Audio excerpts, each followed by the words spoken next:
அவுது பில்லாஹி மினஷ் ஷைத்தானிர் ரஜீம். நீதிக்கு நீதி வழங்கக்கூடிய வல்ல இறைவனை போற்றி புகழ்ந்து நமது தலைவர் நபி ஸல்லல்லாஹு அலைஹி வஸல்லம் அவர்களினுடைய துவா பரக்கத்தினாலும் யூடியூப் நண்பர்களுக்கும் ஃபேஸ்புக் நண்பர்களுக்கும் அஸ்ஸலாமு அலைக்கும் வரஹ்மத்துல்லாஹி வபரகாத்துஹு, உங்கள் மீது சாந்தியும் சமாதானமும் உண்டாகட்டும். ஆன்மீக முறையில் ஓதிவிடப்படும் அல்லாஹுடைய மாபெரும் கிருபையை கொண்டு குணமாகும். மூசா அலைஹிஸ்ஸலாம் அல்லாட்ட என்னண்டு ரப்புல் ஆலமீனே நீ நீதி செய்யற அப்படின்னு சொல்லி கேட்கும் பொழுது, நான் எப்படி நீதி செய்கிறேன்னு நீ பார்க்கணுமா அப்படின்னு அல்லாஹ் கேட்டான். ஆமாம், அப்படின்னா நீ ஒரு இடத்துக்கு வா அப்படின்னு அல்லாஹ் சொல்கிறான்.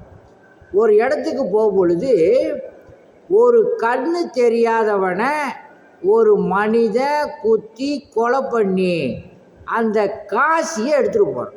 இதுதான் என் நீதி அப்படின்னு சொல்லி அல்லாஹ் சுப்ஹானஹு வ தஆலா சொல்கிறான். இதில் என்ன நீதி இருக்கு?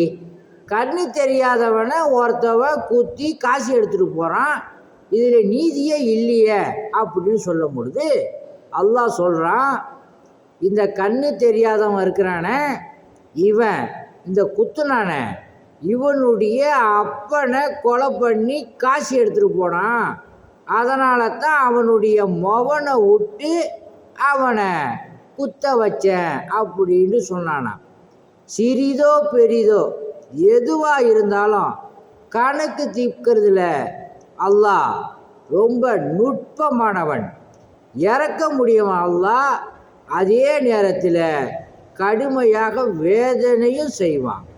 அல்லாஹு சுப்ஹானஹு வ தஆலா உங்களையும் என்னையும் மன்னித்து சொர்க்கலோகத்துக்கு அனுப்பி வைப்பானாக என்று வேண்டி விரும்பி கேட்டுக்கொண்டு எனது உரையை முடிக்கின்றேன். வாஹிரு தாவானா அல்ஹம்துலில்லாஹி ரப்பில் ஆலமீன். உங்களிடம் விடை பெறுவது மன்சூர் அலி ஜக்கரியா தபுராக். அஸ்ஸலாமு அலைக்கும்.